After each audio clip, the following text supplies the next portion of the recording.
అయినా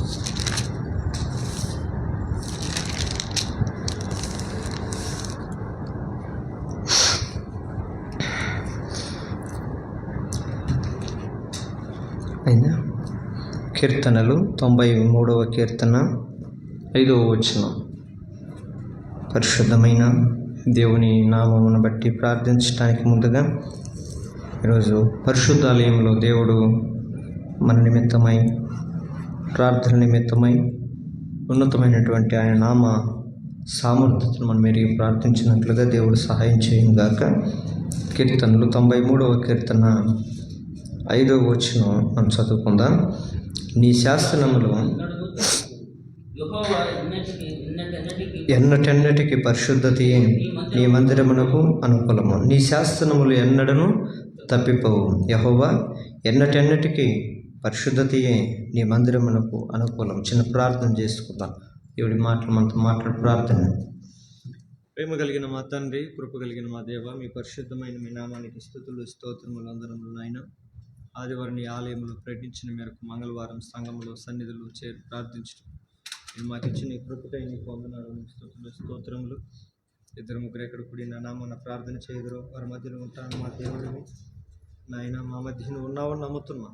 ఎందుకంటే నా ప్రభా, మా ప్రార్థన ఆలకించండి. నీ నివాసం అందు చేరేమా, నీ ఆలయం నందు చేరి నీ వైపు చేతులు దాస్తున్నాం. మమ్మల్ని జ్ఞాపకం చేసుకునండి.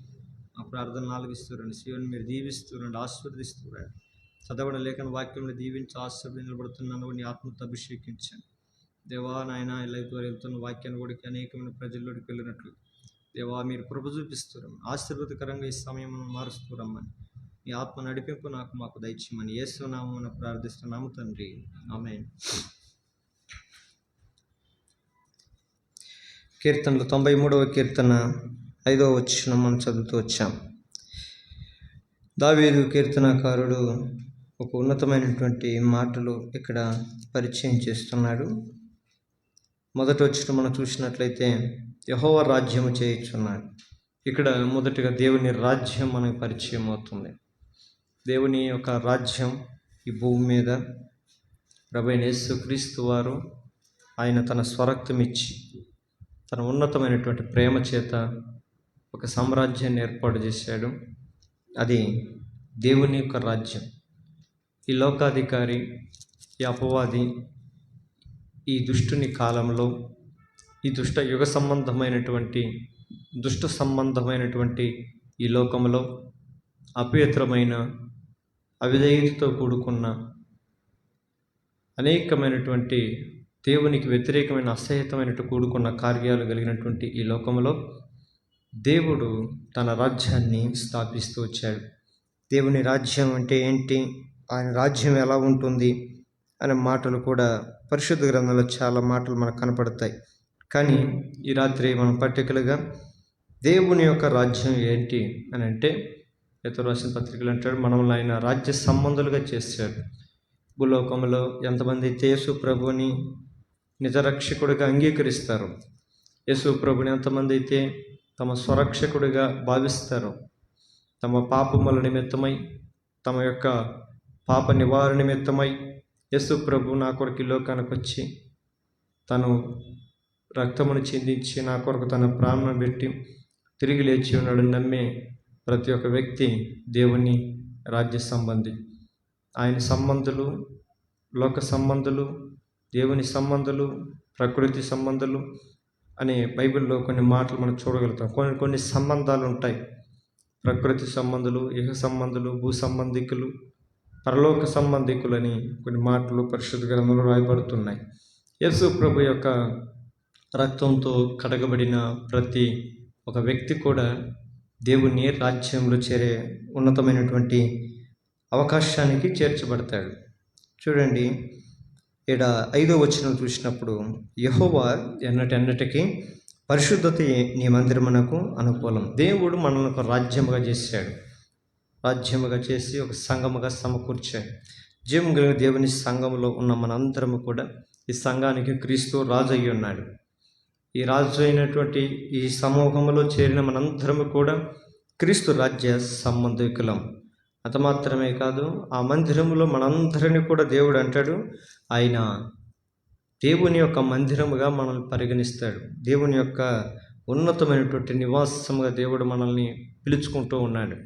దేవుని యొక్క మందిరం ఎన్నటికీ కూడా పరిశుద్ధతయే ఆధారమై ఉంటుంది అనేది ఈ కీర్తనకారుడు ఇక్కడ పరిచయం చేస్తున్నాడు. దేవునితో చెబుతున్నటువంటి మాట, దేవునితో పలుకుతున్నటువంటి మాట.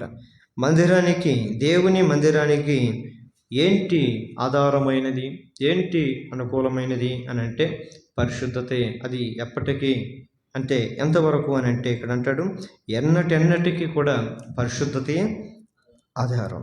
దేవుని మందిరముగా మనం ఉండాలి అని అంటే, దేవుని ఆలయముగా, దేవుని నివాసముగా మన దేహంలో, మన శరీరంలో ప్రభువుకు నివాసకరమైనటువంటి మందిరముగా మనం ఉండాలి అని అంటే మనం ఆధారం చేసుకోవాల్సి ఉన్నది పరిశుద్ధతయే.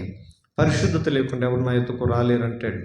దేవుడు కూడా పలుమార్లు కూడా ఇశ్రాయేలుని కూడా ఆయన మందిరానికి సమీపించేటప్పుడు అంటాడు, రేపు మిమ్మల్ని మీరు పరిశుద్ధపరుచుకొని యెహోవా సన్నిధి కనబడుటకు సిద్ధపడుడి అంటాడు. దేవుని సన్నిధికి మనం చేరాలి అని అంటే పరిశుద్ధపరచబడాలి, శుద్ధీకరించబడాలి. ఆ దినమున ఇశ్రాయేలు ప్రజలు సిద్ధపాటు దినమున, శుద్ధీకరణ దినమున ప్రతి ఒక్కరూ కూడా తాము శుద్ధి చేసుకొని పరిశుద్ధ దినాన్ని చాలా ఉన్నతంగా ఆచరించేవాళ్ళు. ఎందుకంటే అది దేవుని యొక్క ఆజ్ఞ. అందుకని 5వ వచనం మొదట్లో అంటాడు, నీ శాస్త్రములు అన్నట్టు కూడా తప్పిపోవు. దేవుని యొక్క ఉన్నతమైన శాస్త్రం, ఆయన శాసించేది ఒక శాస్త్రం ఏంటి? మనం ఆయన ఆలయమై ఉండాలని, ఆయన నివాసమై ఉండాలని, దేవునికి ఒక ఉన్నతమైనటువంటి నివాసకరమైన యోగ్యమైనటువంటి ఒక ఇల్లుగా మనం ఉండాలనేది దేవుని కోరిక. అది ఎప్పుడు అనుకూలపరచబడుతుంది, ఎప్పుడు దేవుడు మనల్ని అనుకూలంగా మార్చుకుంటాడని అంటే పరిశుద్ధత ద్వారా. అందుకని ఇది మన పరిశుద్ధమైనటువంటి దేవుని వాక్యమును బట్టి మనం జ్ఞాపకం చేసుకోవాల్సింది ఏంటయ్యా అంటే పరిశుద్ధతను ఆధారం చేసుకున్నటువంటి జీవితాలు. పరిశుద్ధాత్మని యొక్క ప్రధానమైనటువంటి పని ఏంటి? ఒకవేళ పరిశుద్ధాత్ముడు మనలో ఉంటే, దేవుడు మనలో ఉంటే మనం దేవునికి అనుకూలంగా ఉంటాం, దేవునికి అనుకూలమైనటువంటి నివాసముగా మనం మార్చబడతాం. కనుక ఈ రాత్రికాల సమయంలో పరిశుద్ధాత్మని యొక్క ఉన్నతమైన ప్రధానమైనటువంటి పనులేంటి, కొన్ని విషయాలు మనం జ్ఞాపకం చేసుకుందాం. చూడండి, మొట్టమొదటిగా అపోస్తుల కార్యములు 1వ అధ్యాయము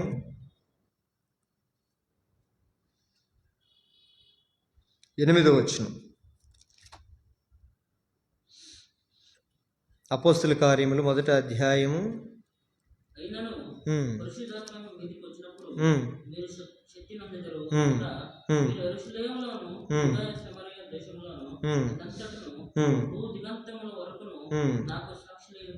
చూడండి, మొట్టమొదటిగా దేవుని యొక్క వాక్యం సెలవిస్తుంది, పరిశుద్ధాత్మని యొక్క ప్రధానమైనటువంటి పరిశుద్ధాత్మ మనలో ఉన్నది అనటానికి బలమైనటువంటి కారణం ఏంటి అని అంటే పరిశుద్ధాత్మ మనలోనికి వచ్చినప్పుడు మనం శక్తిని అందుకుంటామంట. అంటే శక్తి కలిగిన వరమై ఉంటాం.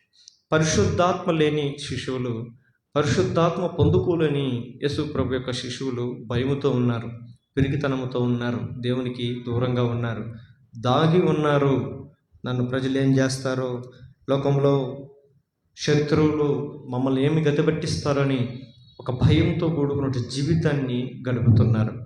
అంటే మాకు లోకములో రక్షణ లేదు, సేఫ్టీ లేదు అనే భావన వాళ్ళు కలిగి ఉన్నది. ఎప్పుడైతే దేవుడు వారితో అంటాడో పరిశుద్ధాత్మ మీ మీదకి వచ్చినప్పుడు మీరు శక్తిని పొందుతారు. అంత మాత్రమే కాదు, క్రీస్తు యొక్క ప్రేమలోనికి, దేవుని యొక్క ఉన్నతమైన రక్షణలోనికి పరిశుద్ధాత్ముడు మనల్ని నడిపిస్తాడు. ఈ దినాన రక్షణ అనేది మనం చాలా గుర్తెరగవలసినటువంటి ఉన్నతమైన విషయం. ప్రియమైన దేవుని బిడ్డలారా, యేసు ప్రభు మనకిచ్చిన రక్షణ చాలా ఉన్నతమైనది.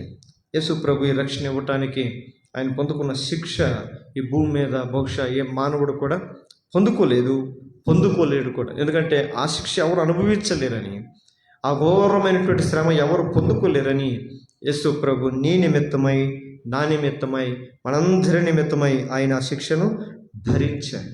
ఆయన శిక్షను అనుభవించి గొప్ప రక్షణ ప్రభు మనకు అనుగ్రహించాడు. దేవుని యొక్క పరిశుద్ధాత్మ మనలో ఉంటే దేవునికి అనుకూలమైనటువంటిది.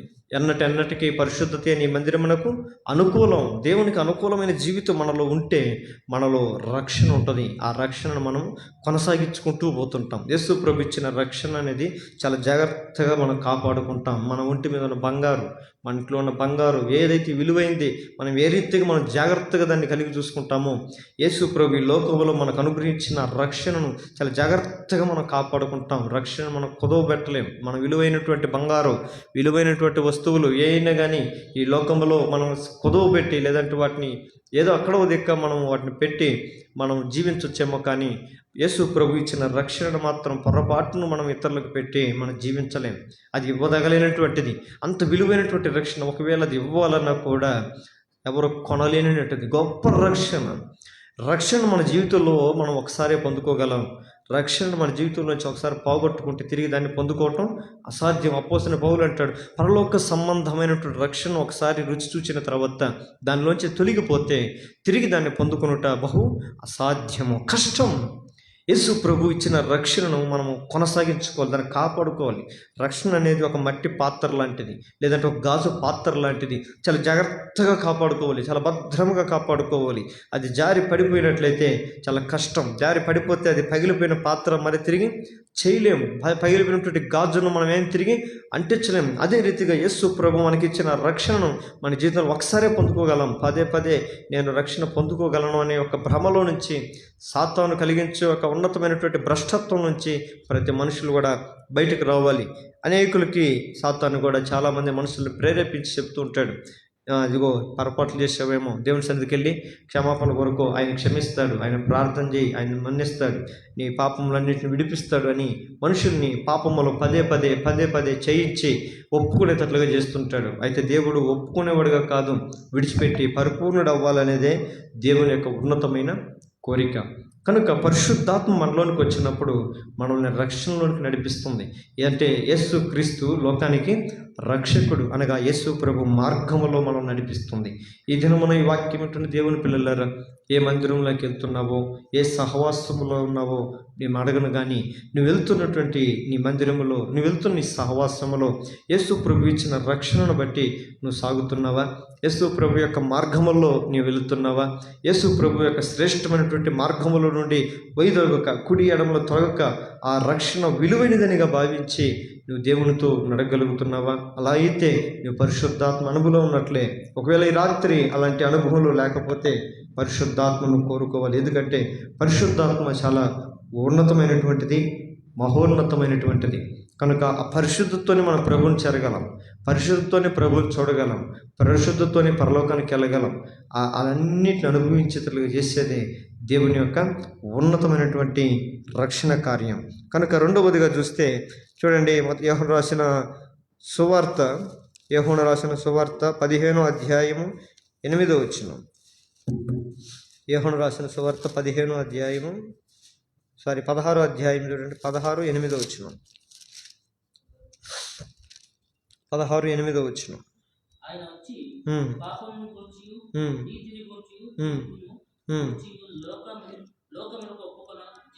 లోకమును ఒప్పుకో. దేవుడు అంటున్నాడు, పరిశుద్ధాత్మ వచ్చినప్పుడు అంట మనలో ఉన్న పాపములన్నిటిని ఒప్పుకొన చేస్తుందంట.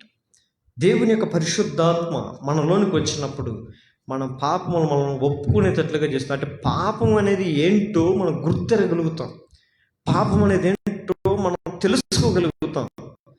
పాపం అని తెలుసుకున్న తర్వాత తిరిగి ఆ పాపం అసహించుకుంటే మనం అసహించుకున్నది పొరపాటు మళ్ళీ తిరిగి చేయము. ఈ భూమి మీద ఏవి అసహ్యమైనవి, ఏవి పనికిమాలినవి, ఏవి వ్యర్థమైనవి, ఏవి అసహ్యమైనవని ప్రతి మనుషులు ఎరిగి ఉంటారు. అదే రీతిగా పరిశుద్ధుడితో యేసు ప్రభు యొక్క పరిశుద్ధాత్మ మనకు వచ్చిన తర్వాత మనం రక్షణ పొందుకుంటాం. రక్షింపబడిన ప్రతి ఒక్క వ్యక్తి పరిశుద్ధాత్మ అనుభవంలో పాపం అనేది ఏంటో తను ఎరగగలుగుతాడు. మొట్టమొదటిగా పాపం అంటే ఏంటి అని పరిశుద్ధ గ్రంథంలో చూస్తే ఆరంభంలో ఉంటుంది, ఆజ్ఞను అతిక్రమించుట పాపం. దేవుని మార్గాలకు, దేవుని యొక్క మాటకు విధేయత చూపించకపోవడమే పాపం. ఇక చూసుకుంటే చాలా ఉంటాయి దేవుడి మాటలు, ఒకటి కాదు. ఆయన మాటలు, ఆయన ఆజ్ఞలు, ఆయన కట్టడలు, ఆయన శాసనాలు, ఆయన విధులు అనేకం ఉన్నాయి. ఈ వాక్యం దేవుడి పిల్లలారా, దేవుని మాటలు ఒక్కటి తప్పిపోతే పరిశుద్ధ గ్రంథంలో మాటలు ధర్మశాస్త్రం అంతా అయిపోయి ఒకటి తప్పిపోతే ధర్మశాస్త్రం అంతా తప్పిపోయినట్లేనంట. యేసు ప్రభు బిడ్డలుగా, దేవుని పిల్లలుగా, దేవుని ఆత్మ మనలో ఉంటే పాపములు అనేది మనం ఎరుగగలుగుతాం. అపవిత్రత అంటే ఏంటో ఎరుగుతాం. ఒక నిప్పును చూస్తే అది ముట్టుకుంటే కాలుతుందని మనం నిప్పు జోలికి వెళ్ళాం. కరెంటుకి వెళ్తే షాక్ పడి చచ్చిపోతారని తెలిస్తే కరెంటు జోలికి వెళ్ళాం. మరి దేవునికి అసహ్యమైనది ఏంటి, దేవునికి వ్యతిరేకమైనవి ఏంటి, దేవునికి అసహ్యమైనవి ఏంటి అనేవి మనం ఈ లోకంలో ఎరగలుగుతున్నామా? ఎరగలిగేటట్లు చేసేది పరిశుద్ధాత్మ. ఈరోజు భూమి మీద బతుకుతున్న క్రైస్తవ జీవితం జీవిస్తున్న మనం పాపము లేని వారమని మనం చెప్పుకోగలమా? చాలామంది క్రైస్తవులు మేము పాపిననే దేవుని సన్నిధిలో తమ బ్రతికినంత కాలం, చనిపోయేంత వరకు మేము పాపులమనే ప్రార్థన చేస్తూ ఉంటారు. పాపముల నుండి మీరు చనిపోతున్నారు అని అపోస్తలుడైన పౌలు వాక్యం సెలవిస్తాడు. పాపముల నుండి చనిపోతే పాపంలో వచ్చే జీతము మరణము, అది నిత్య నరకం. మరి నువ్వెప్పుడు పరిశుద్ధుడు కాగలవు? నువ్వెప్పుడు పరిపూర్ణుడిగా కాగలవు? నువ్వెప్పుడు సంపూర్ణుడిగా కాగలవు? దేవుని వాక్యం సెలవిస్తుంది, ఈ భూమి మీద ప్రతి ఒక్కరిని పరిశుద్ధపరచుటకు యేసు ప్రభు వచ్చాడు. అందుకని ఆయన రక్తము ప్రతి పాపముల నుండి కడిగి మనలను పరిశుద్ధపరుస్తుంది. యేసు ప్రభు రక్తంతో మనం కడగబడిన వారం. ఏ పాపము మనల్ని ఏలనివ్వకూడదు. దావీదు అంటాడు, ఏ దురాభిమాన పాపములను పాల్పడుకున్నట్టుగా నన్ను కాపాడు అంటాడు. ఆ రీతికి నేను పాపము చేయకూడనట్లుగా నీ వాక్యమును నా హృదయంలో నేను ఉంచుకొని ఉన్నాను అంటాడు. పాపం చేయకుండా ఉండాలి అని అంటే దేవుణ్ణి మన హృదయంలో ఉంచుకోవాలి, ఆయన్ని ప్రతిష్ఠించుకోవాలి. దేవుడు మనలో ఉండాలి అని అంటే మొట్టమొదటిగా మళ్ళీ వెళ్ళాలి మనం పరిశుద్ధత అన్నట్టుగా ఆయన మందిరమునకు ఆధారము. దేవుడు మనలోనికి రావాలంటే పరిశుద్ధత కలిగి ఉండాలి. పరిశుద్ధత మనలోనికి వస్తే మొట్టమొదటిగా దేవుని యొక్క రక్షణలోనికి మనం నడిపించబడతాం. రెండవదిగా పరిశుద్ధాత్మ మనలో ఉంటే మన పాపములను మనం తెలుసుకునేటట్లుగా దేవుడు చేస్తాడు. కనుక తెలుసుకున్నటువంటి పని ఇది తప్పు అని తెలిసిన దాన్ని మళ్ళీ పదే పదే చేయటం అజ్ఞానం, అవివేకం, బుద్ధిహీనత, భక్తిహీనత, మూర్ఖత్వం అనేది పరిశుద్ధ గ్రంథం తెలియజేస్తుంది. మాటి మాటికి చేసిన తప్పులు, చేసిన పొరపాటు దేవుడు చూసి కట్టబడినటువంటి పంది తిరిగి పొలంలో పడినట్లుగా, కట్టినటువంటి కుక్క తన వాంతిని తిరిగి తన సామెత మీకు తగును అని అంటాడు. పిల్లల దేవునికి అసహ్యమైన ఏంటో మనం పెరగాలి. అలా ఉండాలి అంటే మొట్టమొదటిగా మనం దేవునికి ఇష్టం ఏంటో మనం తెలుసుకోగలిగితే దేవునికి ఇష్టం ఏంటో ఆటోమేటిక్ మన నుంచి దూరం అయిపోతాయి. దేవునికి ఇష్టమైన వాటి మీద మనం మనసు పెట్టుకోవాలి. దేవునికి నేను ఏ రీతిగా ఉంటే ఇష్టం, దేవునికి నేను ఏ రీతిగా జీవిస్తే ఇష్టం, దేవునికి ఏ రీతిగా బ్రతికితే నేను ఇష్టం అంటే దేవుడు ఒక్క మాటలు అంటాడు, ఆయన చిత్తమునకు మనం ఒప్పజెప్పుకోవాలి. అంటే ఆయన ఇష్టానికి, ఆయన ఆశలు, ఆయన కోరికలు ఏంటి మనం నెరవేర్చేటట్టు దేవుడు మన నుంచి ఏం ఆశిస్తాడు, ఏం కోరుకుంటున్నాడు అనే విషయంలో మనం ఎప్పుడు, ఈరోజు నేను మనుషుల్ని సంతోషపెట్టేది కాదు, భార్యను సంతోషపెట్టేది కాదు, భర్తను సంతోషపెట్టేది, బిడ్డలను సంతోషపెట్టేది కాదు, సంతోషపెట్టడానికి మనుషులు ఆలోచిస్తున్నారు. కానీ పరిశుద్ధాత్ముడు దేవుడు నాలో ఉన్నాడు. పరిశుద్ధత నేను ఆయన నాకు ఆధారము, పరిశుద్ధత మందిరంతో ఆధారము, అనుకూలము. కనుక నేను దేవుని ఏదైతే నేను సంతోష పెట్టాలి అని మానవుడు రోజుకి ఒకసారి ఆలోచిస్తున్నారా? ఆ పిల్లలారా, దేవుడిని సంతోష పెట్టే క్రైస్తవులను ఉండాలి అని అంటే పరిశుద్ధాత్మ నీలో ఉన్నప్పుడు దేవుడికి అయిష్టమైనది ఏంటో గ్రహించుకోగలుగుతాం. అందుకని దేవుని ఆత్మ, పరిశుద్ధాత్మ మనలోనికి వచ్చినప్పుడు దేవుడు అంటాడు, ఆయన మీలోకి వచ్చినప్పుడు లోకంలో ఉన్న పాపమును గురించి ఒప్పింపజేస్తాడు. నేను ఒప్పుకుంటాం, ఇది చేయకూడదు, అది నా దేవునికి తగదు. దాన్ని అన్నాడు, ఈ ఆహారం మేము తినము, మేము అంగీకరిస్తాం. మేము ఈ మాట ఒప్పుకోము, కాంప్రమైజ్ కాదు. అనేకులు దేవుని బిడ్డలు పాపం అంటే ఏంటో, దేవునికి వ్యతిరేకం ఏంటో ఎరిగారు. దేవునికి వ్యతిరేకమైన జీవితం అంటే ఏంటో నువ్వు గ్రహించగలుగుతున్నావు. బహుశా మన జీవితం దేవునికి వ్యతిరేకతను నడుస్తూ ఉంటామేమో. కనుక ఈ రాత్రికాల సమయంలో పరిశుద్ధాత్ముడు నాలో ఉంటే, నేను నా దేహం దేవుని మందిరం అయి ఉంటే, నేను నా శరీరం దేవునికి ఆలయం అయి ఉంటే పరిశుద్ధాత్ముడు నాలో ఉండాలి. ఎందుకంటే నేను కీర్తన ప్రకారం మందిరమునకు ఎన్నటికి పరిశుద్ధతకి ఆధారం. ఈరోజు అపరిశుద్ధతతో నేను పాపం నుంచి చాలా దూరంగా ఉండగలుగుతున్నాను. పాపములకు నేను అసహించుకుంటున్నాను. లోకములో వ్యర్థమైన వాటి మీద, అసహ్యమైన శరీరాశ, నేత్రాశ, జీవపుటంబం మీద నాకు నిగ్రహం ఉంది. ఇదిగో ప్రభు యొక్క ఉన్నతమైన చిత్తములో, ఆయన కోరుకున్న పరిశుద్ధ జీవితంలో నేను ఉండగలుగుతున్నాను. ఎందుకంటే నేను చూసే ఉండాలి, ఆయన ఉండాలి,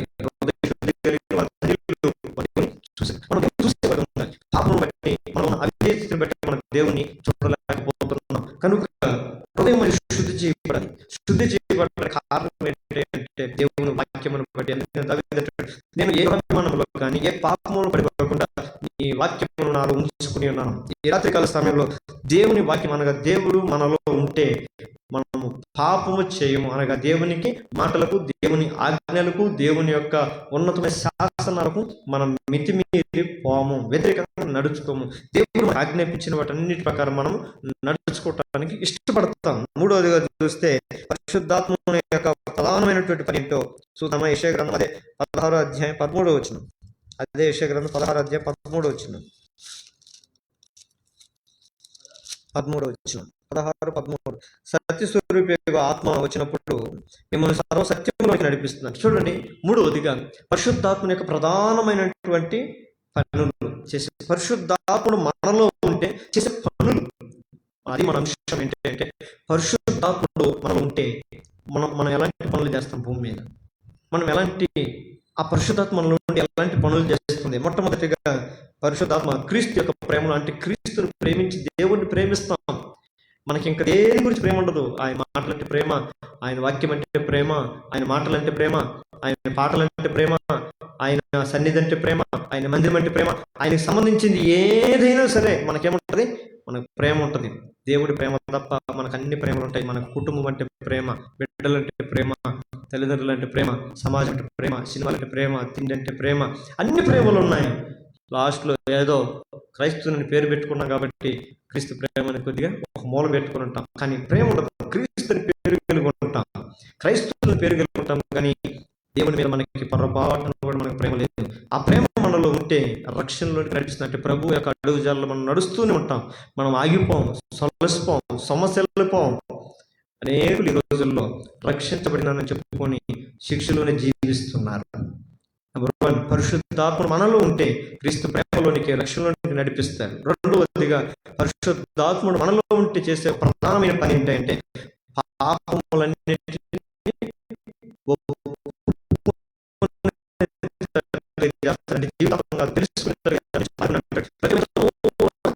తొలగిపోండి, జాగ్రత్త, దూరంగా ఉండండి అని దేవుడు మనకు తెలియజేస్తాడు. పరిశుద్ధుడు ప్రత్యేకపరుచుకుంటాడు. యేషపు ఆ స్త్రీకి ఏ రీతి వస్త్రము విడిచిపెట్టి ఏం చేశాడు? ఆయన పారిపోయాడు. అక్కడే ఉండి ఆయన సర్దుకోలేదు, కానీ అక్కడ ఆనందించలేదు, కానీ ఆయన తన వస్త్రములు కూడా విడిచిపెట్టి వస్త్రహీనుడుగా ఆయన ఉండటానికి ఇష్టపడ్డాడు, కానీ అక్కడ ఉండి పాపిష్టి జీవితం జీవించడానికి ఆయన ఇష్టం లేదు. ఎందుకంటే ఆయన దేవుణ్ణి ప్రేమిస్తున్నాడు, దేవునికి భయపడుతున్నాడు. దేవునికి భయపడేవాడు పాపము చేయలేడు. దేవుని భయం లేని వారు ఈరోజు అనేకుల్లో దేవుని ఆజ్ఞలు లెక్క చేయరు, దేవుని కట్టడలు లెక్క చేయరు, దేవుని విధానాలు లెక్క చేయరు, తమ ఇష్టానుసారమైన జీవితం జీవిస్తూ ఉంటారు. నా పిల్లలారా, పరిశుద్ధాత్ముడు మనలో ఉంటే మన ఇష్టానుసారంగా కాదు, దేవుని చిత్తానుసారం నడిచేటట్లుగా నడిపిస్తాడు. అందుకే దావీదు అంటాడు, దేవా నీ చిత్తానుసారంగానే జీవించడానికి నాకు సహాయము చేయి అని ప్రార్థన చేస్తాడు. మనం కూడా ఈ రాత్రికాల సమయంలో మనం ఎక్కడున్నా సరే దేవుని బిడ్డలమై ఉన్నామనే విషయానికి మనం గుర్తిరిగినప్పుడు మన ఇష్టాల గురించి కాదు దేవుని సగం అడగాల్సి ఉంది. నా పట్ల నీవు ఎలాంటి ఉద్దేశం కలిగి ఉన్నావు, నా నుంచి నువ్వు ఎలాంటి ఆశ కలిగి ఉన్నావు, నా గురించి నువ్వు ఎలాంటి ఒక ప్రణాళిక కలిగి ఉన్నావు, నాకు దయచేయి ప్రభా, నాకు నేర్పించు ప్రభా. ఆ యొక్క ఉద్దేశ ప్రకారం నా జీవితాన్ని భూమి మీద నడిపించండి అని మనం ప్రార్థన చేసే ఉంటారు. మూడవదిగా చూస్తే పరిశుద్ధాత్ముడు మనం ఏం చేస్తారంటే సర్వసత్యములోనికి, ఆయన సత్యస్వరూపి ఆత్మ వచ్చినప్పుడు మిమ్మల్ని సర్వసత్యములో నడిపిస్తాం. అంటే అన్ని గ్రహించేస్తాం, ఏం చేస్తాం, మొత్తం తెలుసుకుంటాం. అంటే సర్వసత్యం అంటే ఇక మనకు తెలియనట్టు ఏది ఉండదు ఈ భూమి మీద. ఇక చాలా మంది క్రైస్తవులకు వాక్యాలే తెలియదు, బైబిల్లో ఏమున్నాయో తెలియదు, మందిరంలో ఎలా ఉండాలో తెలియదు, దేవుని సంఘంలో దేవుని సన్నిధిలో ఎలా ఉండాలో తెలియదు. అసలు టోటల్గా ఈ భూమి మీద క్రైస్తవుడు నేను ఎలా ఉండాలనే విషయం కూడా చాలా మంది క్రైస్తవులు పేతురు అని పేరు పెట్టుకుంటారు, సిగరెట్లు తాగుతుంటారు, యాకోబు అని పేరు పెట్టుకుంటారు, మందు తాగుతూ ఉంటారు, రకరకాలుగా క్రైస్తవ పేర్లు పెట్టుకొని దేవునికి అవమానకరమైన జీవితం జీవిస్తూ ఉంటారు. పిల్లలారా, యేసు ప్రభు యొక్క ఉన్నతమైన నామాన్ని నువ్వు అవమానపరచకూడదు, హేళనపరచకూడదు. నిన్ను బట్టి గల నా నామము అన్ని జనులలో దూషణపడుతుంది, అవమానపరచబడుతుందని ప్రభు బాధపడుతున్నాడు. దేవుని బిడ్డలుగా దేవుడు మన నుంచి గర్వించాలి. ఆయన కుమారులు మనమైతే ఆయన కుమారులు అవుతున్న పడాలి. మన తల్లిదండ్రులు బయటకు వెళ్ళినప్పుడు నీ కొడుకు పనికిమాలినవాడు, నీ కొడుకు పిచ్చేవాడు, నీ కొడుకు ఎరివాడు, నీ కొడుకు శుద్ధ సొంట అన్నటువంటి తండ్రి సంతోషపడతాడు, ఎంత బాధపడిపోతాడు, ఎంత కలత చెందుతాడు. కనుక దేవుని బిడ్డలుగా మనం కూడా ఈ లోకంలో ఎలా ఉండాలి? దేవుని బిడ్డలంటే ఒక ప్రత్యేకత, క్రైస్తవులంటే ఒక ప్రత్యేకత, వాళ్ళు ఎలా ఉంటారు అనేది లోకానికి మాదిరిగా ఉండాలనేది దేవుని కోరిక. యేసు ప్రభు కూడా ఈ లోకంలో తన మాదిరిగా ఉంచిపోయాడంట, మనకు ఉంచిపోయాడు. ఎలా ఉండాలి? ఆయన శ్రమను అనుభవించి, కష్టాలు అనుభవించి, బాధలు అనుభవించి, మనం కూడా ఆయన అడుగు జాడలు ఏందో నడుచుకున్నట్లు మనకు మాదిరి ఉంచిపోయిను. మనం మనం మనం మనం ఎలా మాదిరిగా ఉంటున్నాం ఈరోజు సమాజానికి, లోకంలో మనం ఎవరికి ఎంత మాదిరిగా ఉంటున్నాం, సంఘంలో మనం ఎంత మాదిరిగా ఉంటున్నాం. ఆ సహోదరుడు వాళ్ళు నేను మందిరంలో క్రమం కలిగకూడదు, ఆ సహోదరు నేను మందిరంలో క్రమం తప్పని మందిరానికి వెళ్ళకూడదని ఎంతమంది మనం మందిరంలో ఇతరులకు మాదిరిగా ఉంటున్నాం. అందరూ వాళ్ళే ఉంటున్నాం. అందరూ భక్తిహీనులుగా మనం ఇతరులను చూస్తాము, బహుశా వాళ్ళకన్నా మనమే భక్తిహీనులుగా ఉంటాం. ఈరోజు చాలా మంది నేను శ్రేష్ఠుడు కదా, వాళ్ళకంటే నేనే మేలు కదా అని ఆ రోజు సమాజ మందిరం దగ్గర ప్రార్థన చేసినటువంటి సమరయుని వాళ్ళు పోలి ఉన్నారు. ఇదిగో వాళ్ళ వాణి వాళ్ళే ఉంచినందుకు నీకు వందనాలు, ఇతర వాళ్ళే ఉంచినందుకు నీకు వందనాలని ప్రార్థన చేశాడు. ఈరోజు చాలా మంది క్రైస్తవులు భ్రమలో బ్రతుకుతున్నారు, సత్యము తెలియట్లేదు. తను తెలుసుకున్నదే సత్యం అనుకుంటున్నాడు, తను ఎరిగినదే గొప్ప అనుకుంటున్నాడు. నేను పొందుకున్న నా నుండి భక్తే ఇంతే, ఇదే గొప్పది, ఆత్మనగా భక్తి కన్నా నాలోనే గొప్ప భక్తి అని భావనలో ఉన్నాడు. కానీ భక్తి బ్రతికేటట్లుగా చేస్తుంది. మనలో దేవుని భక్తి ఉంటే ప్రభు కొరకు బ్రతికేటట్లుగా చేస్తుంది. అవసరమైతే ప్రభు కొరకు చనిపోయేటట్లు కూడా చేస్తుంది. యేసు ప్రభు కొరకు అవసరమైతే చనిపోవడానికి కూడా సిద్ధమవుతుంది. మరి మన భక్తి, మనం లోకంలో ఉంటాం, ఎక్కడో మన సొంత కార్యాలు ఉంటాం, మన పనిబట్టులో ఉంటాం, మన గృహాల్లోనే ఉంటాం. భక్తి గురించి మాట్లాడడానికి వస్తే విపరీతమైనటువంటి మాటలు, విస్తారమైనటువంటి మాటలు, దోషపు మాటలు మనం మాట్లాడుకొని పరిశుద్ధ గ్రంథంలో మాట్లాడతాడు పౌలు. ఇదిగో ఒకవేళ ఇతరులకు ప్రకటించి నేను చేయకపోతే నేను భ్రష్టుడిని అయిపోతాను అంటాడు. ఏమైపోతాడు? నేను ఇతరులకు చెప్పి నేను చేయకపోతే ఏమవుతాను? భ్రష్టుడిని. ఈరోజు ప్రజలకి మనం చెప్తాం, భక్తి గురించి తెలియజేస్తాం, ఎలా ఉండాలి అలా ఉండాలి, ఆ భక్తులు అంటాం. మనం ప్రతిరోజు గృహ కూడికలలో కూడా దేవుని వాక్యం చదువుతాం, నేర్చుకుంటూ ఉంటాం. కానీ మన బ్రతుకు ఏం కాదు, సత్యంలోకి వెళ్ళట్లేదు, సర్వసత్యంలోకి వెళ్ళట్లేదు. దేవుని యొక్క సత్యంలోనికి వెళ్ళాలనేది దేవుని యొక్క కోరిక, ఉన్నతమైనటువంటి ఆశ.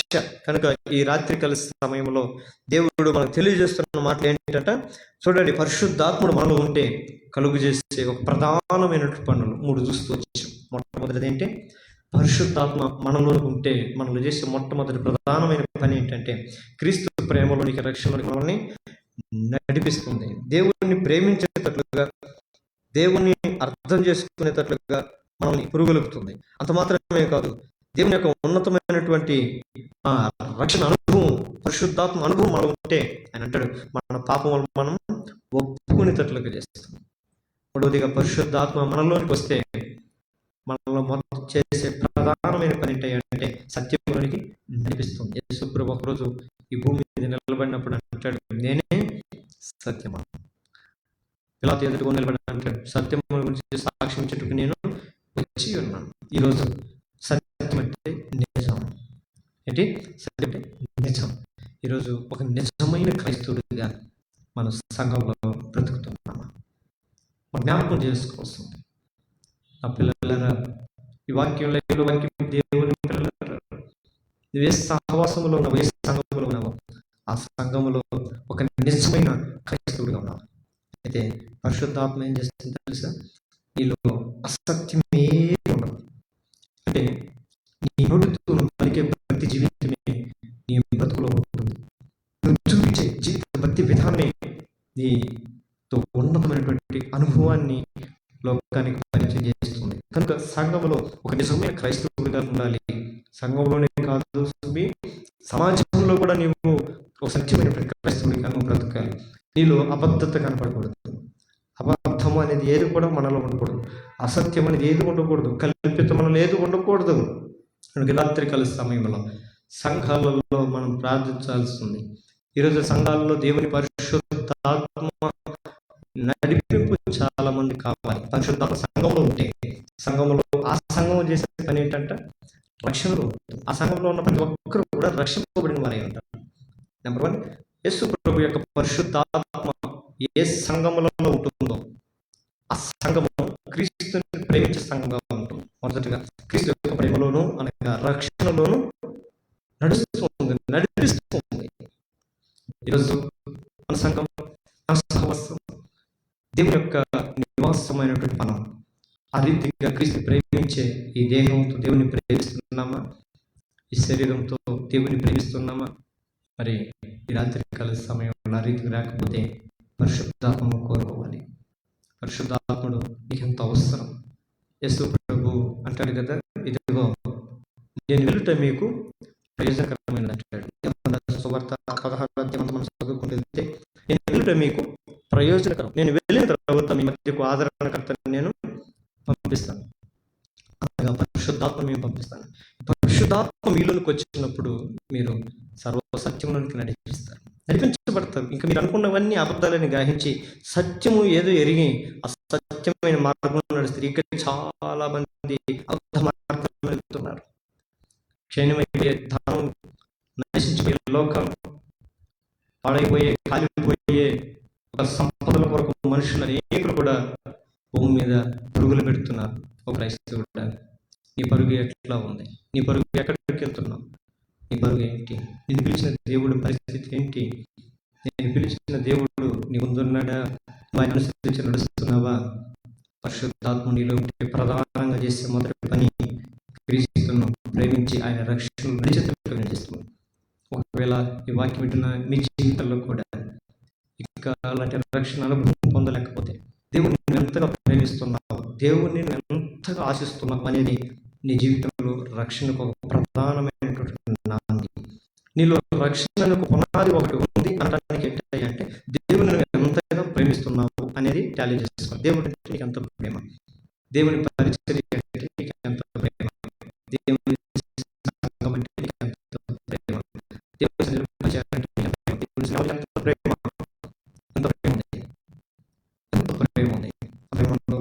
దేవుని కొరకు ఎంత దూరమైన వెళ్ళడానికి, దేవుని కొరకు ఎంత పనైనా చేయడానికి, దేవుని కొరకు ఏదైనా చేయడానికి, దేవుని కొరకు సమస్తమును చేయడానికి అంత ప్రేమ మనలో ఉందా? అలా అయితే పరిశుద్ధాత్మలో లేవు. రాత్రి మోకాళ్ళ మీద ప్రార్థించాల్సిన అవసరం ప్రార్థన చేసుకుంటాం. ఎక్కడున్నా సరే మీరు ఉన్న స్థలాల్లో మీరు మోకాళ్ళ మీదకి రండి. పరిశుద్ధాత్ముడు ఈ దినాల్లో ఉండాలి. ఎందుకంటే దేవుడు అంటాడు, అంత్య దినాల్లో అందరి మీద నా ఆత్మను నేను కుమ్మరిస్తాను. నా పిల్లలారా, అంత్య దినాల్లో మనం ఉన్నాం, అంత్యకాలంలో మనం ఉంటున్నాం. ఇదిగో నేను త్వరగా వస్తున్నాను అంటున్నాడు యేసు ప్రభు. ఆ యేసు ప్రభు మనం నమ్ముతున్నామంటే ఆయన మాట్లాడడం ఉండాలి. ఆయన అంటాడు, నేను త్వరగా వస్తున్నాను అంటాడు. మనమైతే ఇంకా నిర్లక్ష్యంగా ఉన్నాం, మనం ఇంకా మన పనులలోనే ఉన్నాం, ఇంకా మన కార్యాలయంలోనే ఉన్నాం, మన జీవితాల గురించి మనం ఆలోచన కలిగి ఉన్నాం, మన బ్రతుకుల గురించి మనం ఆలోచన కలిగి ఉన్నాం, మన కుటుంబం గురించి మనం ఆలోచన కలిగి ఉన్నాం. నా పిల్లరా, ఇదిగో దేవుడు నీతోనే అంటున్నాడు, నేను త్వరగా వస్తున్నాను. మరి ఆయన వచ్చినప్పుడు మరి ఆయన ఎదుట నిలబడగలుగుతావా? ఎత్తబడే సంఘంలో నీవు ఉంటావా? సంఘం అంటే ఏంటో కాదు, నీవే దేవుని ఆలయం, నీవే దేవుని మందిరం, నీ దేహమే దేవుని యొక్క నివాసం, నీ దేహం దేవుని వల్ల మీకు ప్రేమింపబడినదని మీరు ఎరగరా? దేవుని ఆత్మ మీలో నివసిస్తున్నదని మీ విషయం మీరు ఎరగరా? దేవుడు మిమ్మల్ని తన నివాసముగా చేసుకుని మీరే ఆయన చిత్తమును తుదమట్టుకు నిర్వర్తించని ఎడల మీరే ఆయన ఇల్లు అని వాక్యం సెలవిస్తుంది. మరి ఆయన ఇల్లుకి ఆయన ఇల్లుగా నువ్వు ఉండాలంటే కారణం ఏంటో తెలుసా? పరిశుద్ధత. ఏవా నీ మందిరమునకు ఎన్నటికీ పరిశుద్ధత అనుకూలమయ్యా. దేవునికి అనుకూలంగా నీవు ఉండాలి. దేవునికి అనుకూలమైన జీవితం జీవించాలంటే ఖచ్చితంగా ఈ రాత్రి పరిశుద్ధాత్మను పొందుకోవాలి, పరిశుద్ధాత్మను కోరుకోవాలి. పరిశుద్ధాత్మను కోరుకోకపోతే దురాత్మల ప్రభావాలు నేను పాడు చేస్తాయి. దేవుని సన్నిధికి చేరకుండా, దేవునికి సమీపం లేకుండా ఈ పాపములోనే నువ్వు నశించిపోయేటట్లుగా ఈ లోపల దురాత్మలు నేను బట్టి బంధిస్తాయి. బంధించబడిపోయిన స్థితిలో ఉంటే ఈ రాత్రి నువ్వు ఉన్న చోటు నుంచే ప్రభు నన్ను విడిపించు ప్రభు అని నువ్వు ప్రార్థించి దేవుడు విడిపించు శక్తి కలిగి వాడైనాడు. ఆయన రక్షించు శక్తి శక్తి కలిగిన వాడై ఉన్నాడు. ఆయన బలవంతుడకు దేవుడు కనుక పరిశుద్ధాత్మ మనలో ఉంటే ప్రధానంగా చేసే 3 పనులు. మొట్టమొదటిగా ఆయన ప్రేమిస్తాం, రక్షణలో నడిపిస్తాం. నడవాలి. ఎంత దినాల్లో నువ్వు రక్షణ కొరకు నడవాలి, అనేకులను రక్షణలోనికి నడిపించాలి. దేవుని ప్రేమిస్తున్నావంటే, ఆ ప్రేమను గుర్తించమంటే, దేవుడు నిన్ను ప్రేమిస్తున్నాడంటే నీతో అన్ని విషయాలు నీతో మాట్లాడతాడు. దేవుడు అబ్రహామును ప్రేమించాడు, జరగబోయే సంగతులు చెప్పాడు. దేవుడు దావీదుని ప్రేమించాడు, ఉన్నతమైన విషయాలు హెచ్చరించాడు. దేవుడు సమూయేలును ప్రేమించాడు, జరగబో కార్యాలు వివరించాడు. దేవుడు దానియేలును ప్రేమించాడు, జరగబోయే కార్యాలను వివరించాడు. దేవుడు యోషేపును ప్రేమించాడు, వచ్చే భయంకరమైన కరువు గురించి హెచ్చరించాడు. దేవుడు ఇష్టమైన వారితో మాట్లాడతాడు. ఈరోజు ఈ రాత్రి నువ్వు దేవునికి ఇష్టమైన వాడు అయితే నీతో మాట్లాడతాడు. పరిస్థితి ఏంటో తెలియజేస్తాడు. ఆ పరిస్థితుల నుంచి నువ్వు వెంటనే రా అంటాడు. నువ్వు రావడానికి ఇష్టపడాలి, నువ్వు వెళ్ళడానికి ఇష్టపడాలి, నువ్వు లేవడానికి ఇష్టపడాలి, నువ్వు వినడానికి ఇష్టపడాలి. ఇక ఎన్ని దినాల్లో దేవుని మాట వినకుండా ఉంటాం, ఇక ఎన్ని దినాల్లో దేవునికి లోబడుకుంటూ ఉంటాం. దేవుడు అంటున్నాడు, నేను త్వరగా వస్తున్నాను. ఆయన వస్తే మన పరిస్థితి ఏంటి? మన రక్షణ మనలో ఉందా? ఒక రోజు ఆయన వచ్చినప్పుడు మనలో రక్షణ ఎంత ఉందని ఆయన అగ్ని చేత పరీక్షిస్తాడంట. మనలో రక్షణ గడ్డి వలె ఉండకూడదు. గడ్డి వలె కాక, కట్టి వలె కాక, కొయ్యల వలె కాక, మట్టి వలె కాక, మనలో ఒక స్థిరమైన జీవపు రాయి వలె ఉండాలి. గడ్డిని అగ్ని పరీక్షించినప్పుడు అన్నిటినీ కాల్చి వేస్తుంది. అందులో మిగిలేది ఇనుము రాయి. అతి స్థిరమైనటువంటి రాయి వలె సంఘంలో నిలిచి ఉండాలి. సంఘాన్ని కూడా దేవుడు ఆ రోజుల్లో పరీక్షించాడు. శోధన గురి చేసినప్పుడు చాలా మంది చెదిరిపోయారని స్థిరమైన వారు నిలబడ్డారు. ఆ నిలబడిన వారిని దేవుడు ఎన్నుకొని వారిని బలపరిచి వారిని సర్వలోకమంతటా సాక్షులుగా ఆశీర్వాదకరంగా దేవుడు నిలబెట్టాడు. ఈ రాత్రి అటు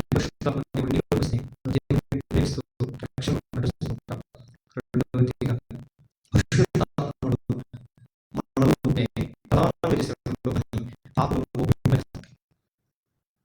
పాపం దేవునికి దూరంగా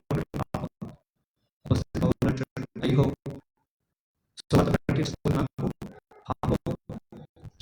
అయ్యో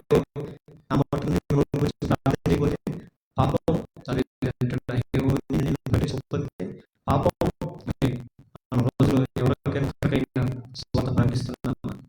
ఎవరికొక్కరికైనా దేవుని ప్రేమను తెలియజేస్తున్నామా? మనం రోజులో ఎంత సన్నిధిలో అనేకుల కొరకు విజ్ఞాపనం చేయగలుగుతున్నాం. వెళ్తున్నా సంఘాల కొరకు ప్రార్థించడానికి మందిరం రాలేకపోతున్నాం అంటే ఎంత ఘోరమైన స్థితిలో ఉన్నాం. సంఘాన్ని ప్రేమించారు, కానీ నువ్వు సంఘాన్ని కూడా ప్రేమించి సంఘంలోకి రాలేకపోతున్నారు. ఎంత భయంకరమైన పరిస్థితుల్లో ఉన్నాం. మరి ఈ రాత్రి నా దేవుడు వస్తే మన పరిస్థితి ఈ క్షణంలోనే దేవుడు నువ్వు అనుకున్న పాటని ఇదిగో రెప్పపాటులో నేను వస్తానన్నాడు. తూర్పున మెరుగుపడి పడగొట్టును అస్తమించినట్లు ఒక్క రెప్పపాటులో నా దేవుడు ఇదిగో దొంగ వచ్చినట్లుగా నేను వస్తానన్నాడు. మరి ఈ రాత్రే దేవుడు వస్తే మరి సంఘంలో నీ పరిస్థితి ఏంటి? సంఘమును ప్రేమిస్తున్నానని చెప్పి దేవుడు సంఘాన్ని ప్రేమిస్తున్నాడు అంటే నేను ప్రేమిస్తున్నాను. మరి దేవుడిని నువ్వు ప్రేమిస్తున్నావా? దేవుడిని ప్రేమించిన వారైతే ఎక్కడ సంఘంలో ఎక్కడున్నారు, ఎక్కడ ప్రార్థన చేస్తున్నారు? దేవుడు నీ కొరకు ప్రాణం పెట్టాడే, మరి ఆయన కొరకు నువ్వు ప్రార్థించలేవా? ఆ సంఘం కొరకు నువ్వు ప్రార్థించలేవా? కలిసి రాలేవా? ఎక్కడికైనా వెళ్ళిపోతాం, ఎంత దూరమైన వెళ్ళిపోతాం, ఎంత రిస్క్ తీసుకుంటాం. ప్రభు కొరకు రాలేకపోతున్నామే. అయ్యో ఎంత భయంకరమైనటువంటి పరిస్థితుల్లో ఉన్నాం. ఈ రాత్రి పరిశుద్ధాత్మ మనతో మాట్లాడుతున్నాడు. పరిశుద్ధాత్మలో ఉంటే మన పాపం మనం ఒప్పింపు చేసుకుంటాం. దేవునికి ఇష్టమైన మనం అయిష్టమైన మనం చెయ్యి. దేవుడు కోరుకున్న జీవితం జీవిస్తాం. అది శ్రమమైన, కష్టమైన, మరణమైన సైతం దాన్ని అనుభవించడానికి ఆస్వాదిస్తాం. అది మరణమైన సరే, మన ప్రాణం తీసేది సరే, 2 చేతులు అలింగనం చేసుకోవడానికి ఆహ్వానిస్తాం. దాన్ని తిరిగి వరవాలి, చేతగాని వరవాలి.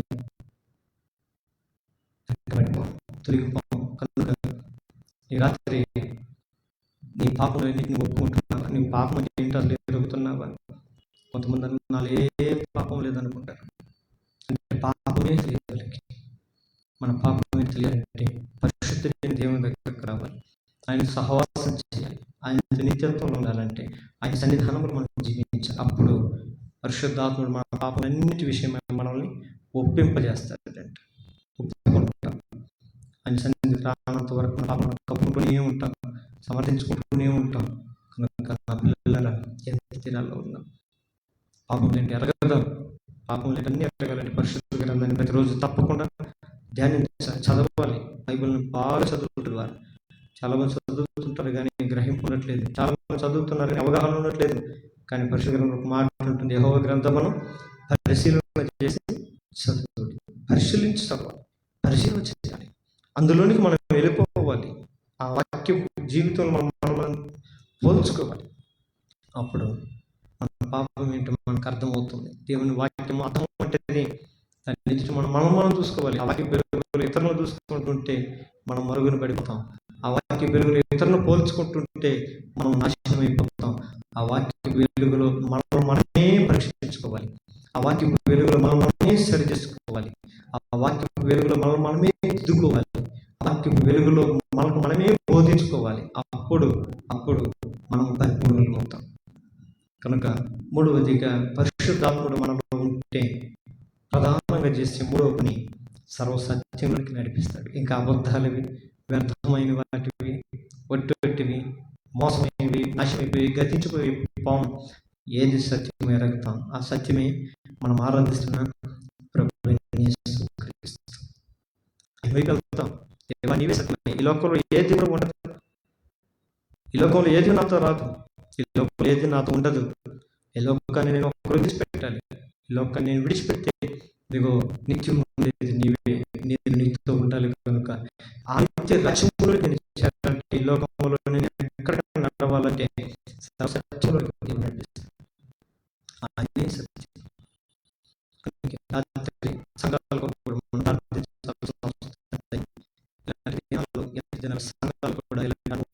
కొంతమంది పరిశుద్ధాత్మ కోరుకుంటారు, కొంతమంది పరిశుద్ధాత్మ ఆశించుకుంటారు, కొంతమంది పరిశుద్ధాత్మ అవహేళన చేస్తారు, కొంతమంది పరిశుద్ధాత్మ